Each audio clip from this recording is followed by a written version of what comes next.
Bonjour Mathieu Leroc. Bonjour. Secrétaire général de l'Union départementale du syndicat CGT. Et aujourd'hui, le vendredi 20 juin, c'était la fin du congrès départemental. Donc avec des décisions, des objectifs qui sont pris et surtout la lutte contre l'extrême droite. Alors parmi nombre de décisions, effectivement, c'est celle aussi d'essayer d'alerter aussi les citoyens, les salariés de ce département sur les dangers de l'extrême droite. Alors c'est pas juste des considérations vaguement politiques, c'est les dangers de l'extrême droite dans son quotidien en tant que salarié et les risques que ça fait peser et sur son salaire et sur ses conditions de travail. En plus, évidemment, des risques liés à la démocratie, aux libertés syndicales, aux libertés collectives et individuelles. Voilà.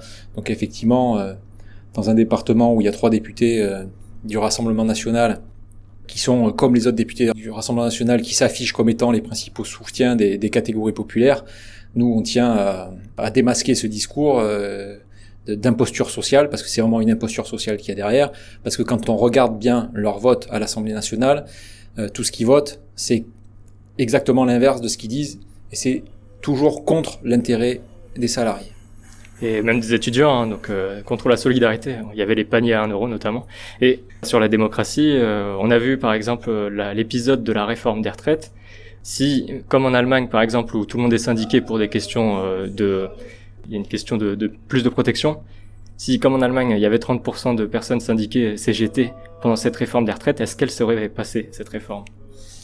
On ne sait pas, on peut pas faire non plus de l'histoire fiction. On sait que voilà, cette contre-réforme qui est très très très très largement détestée par la majeure partie du monde du travail, qui voit bien ce que ça veut dire de travailler concrètement jusqu'à au moins 64 ans. Et parfois plus, parce qu'il y a l'âge légal, mais il y a aussi le nombre d'annuités, le nombre de trimestres de cotisation, donc c'est même pas la durée à laquelle certains vont partir. Effectivement, on peut partir bien plus tard, encore 64 ans, mais c'est quand même une régression extrêmement importante. Et alors effectivement, on aurait été plus nombreux syndiqués, plus nombreux grévistes, on peut imaginer que ça aurait eu plus de poids, même s'il y a eu énormément de monde dans les rues. Et notamment, on se souvient, sur la journée du 31 janvier 2023, on avait 17 000 personnes dans les rues de Dordogne. Et des grèves. On a eu des grèves, mais pas généralisées. Voilà, on a eu certains secteurs professionnels très largement mobilisés par la grève, mais la grève c'est pas généralisé à tout le secteur. Donc le patronat, entre guillemets, il a pas été contraint. Voilà, ça a été vraiment une mobilisation contre Macron, ça c'est, je pense que tout le monde l'a vu. Mais derrière, voilà, ceux qui tirent les ficelles et le gros patronat, ceux qui tirent les ficelles derrière Macron, c'est le gros patronat. Et ce gros patronat, quoi qu'on en dise, il n'a pas été forcément extrêmement inquiété par cette mobilisation. Donc, on a bien fait. Enfin, je veux dire, on a pris nos responsabilités, on a appelé les salariés à s'organiser. Certains sont descendus à la rue, certains étaient en grève, ils ont pris leurs responsabilités. Donc aujourd'hui, c'est pas de la faute de ceux qui sont mobilisés si la réforme elle est passée. Voilà. Ils ont fait tout ce qu'ils ont pu, mais il faut quand même réaliser que on a eu quand même un comportement extrêmement antidémocratique du gouvernement, puisque la réforme des 64 ans, elle n'a jamais été votée. Elle est passée par 49.3. À aucun moment, les députés à l'Assemblée nationale, ils n'ont fait ce pourquoi ils sont élus, voter des lois. À aucun moment, les députés n'ont été en mesure, n'ont été mis en capacité de voter cette loi. Donc on ne sait même pas qui aurait voté pour et qui aurait été contre, parce qu'il y a quand même certains députés, ils seraient quand même posé la question de savoir s'ils avaient voté pour, comment ils auraient été accueillis à leur retour dans leur circonscription.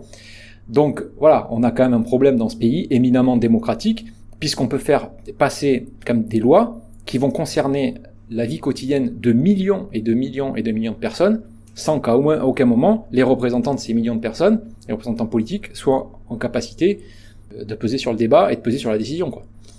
Alors que peut-être qu'avec plus de grèves, ça serait passé, on peut pas savoir. En tout cas, pour ce congrès, c'était jeudi et vendredi, il y a eu 170 personnes sur les 4000 adhérents que vous avez sur le département. Et à l'échelle nationale, il y a 600 000 adhérents, à peu près le même chiffre pour la CFDT, donc vous êtes au coude à coude, même si c'est plutôt sur les grosses entreprises avec les très grands patrons où il y a la CGT, et la CFDT est plus répandue dans plus d'entreprises. Au niveau national, alors la CGT n'est pas implantée que dans les grosses entreprises. Donc on le voit bien d'ailleurs, même dans le département, on a beaucoup de bases avec dans de petites structures, avec des petites structures syndicales. Donc on n'en est plus en fait juste il y a des gros syndicats et puis des déserts syndicaux. On a vraiment beaucoup d'adhérents qui sont dans des petites bases. Oui, aujourd'hui la CFDT effectivement nationalement est plus implantée que la CGT dans les entreprises. Donc il y a nationalement plus de salariés qui peuvent voter pour la CFDT que de salariés qui peuvent voter pour la CGT, ce qui est un problème. Alors ce qui est moins vrai départementalement, parce que départementalement la CGT, en termes de représentativité, donc de vote des salariés aux élections professionnelles, elle reste l'organisation majoritaire dans le département, à autour de 35%. Mais voilà, nous, notre travail et notre perspective, c'est de s'implanter dans un maximum d'endroits, de grossir déjà les syndicats, les structures où on est implanté, mais aussi, surtout, de s'implanter là où on n'est pas implanté aussi pour que les salariés, ils aient la CGT à portée de main et au quotidien. Combien coûte l'adhésion ? L'adhésion, c'est 1% du salaire, sachant que c'est déductible, c'est du crédit d'impôt sur les 2/3 de la cotisation. Donc il y a 66% de la cotisation qui peut être remboursée sous forme de crédit d'impôt. Et quand on fait notre déclaration sur le revenu. Et qu'est-ce que ça apporte de se syndiquer CGT ? Qu'est-ce que ça apporte ? Je dirais qu'il y a plusieurs motivations. Il y a pour beaucoup, c'est quand même de faire un choix de vie qui est en conformité avec ses valeurs, quoi. Parce que il y a aucun intérêt, on va le dire clairement, il y a aucun intérêt individuel, il y a aucun intérêt strictement individuel à syndiquer aujourd'hui.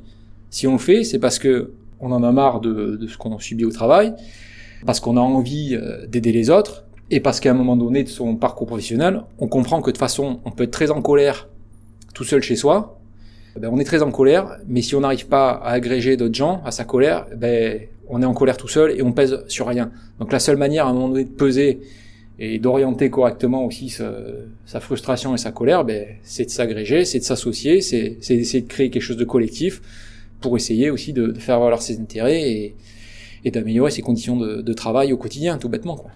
L'amélioration des conditions de travail, ça va aussi donc avec des négociations vis-à-vis de ses patrons. Et ça, donc il y a aussi un intérêt à se faire coacher, se conseiller, être conseillé.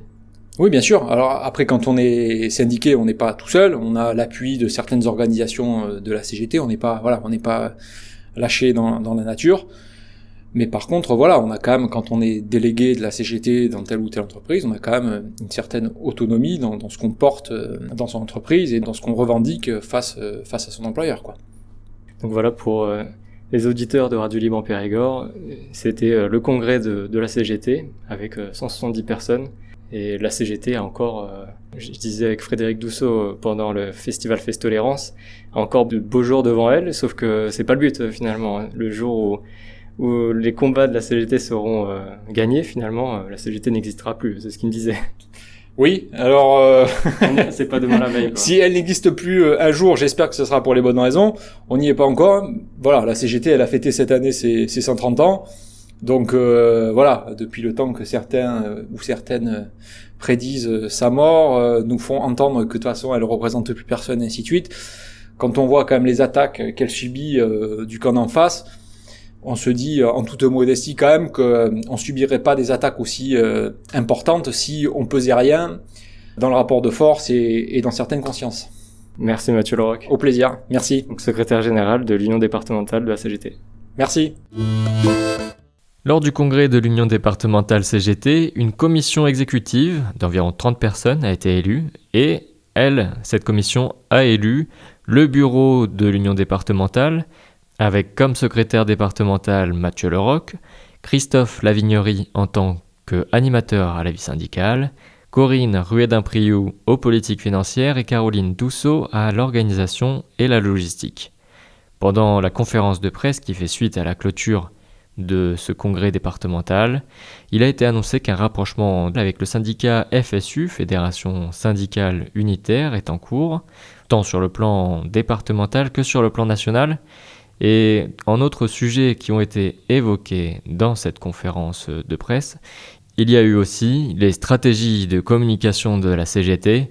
Mathieu Leroc, pendant cette présentation, a bien précisé que la CGT ne détient pas les canaux de diffusion que possèdent certains milliardaires. Dans cette discussion, il a été évoqué notamment le syndicat de patrons éthiques, le mouvement créé par Yvon Gattaz, le père de Pierre Gattaz, président du MEDEF pendant quelques années.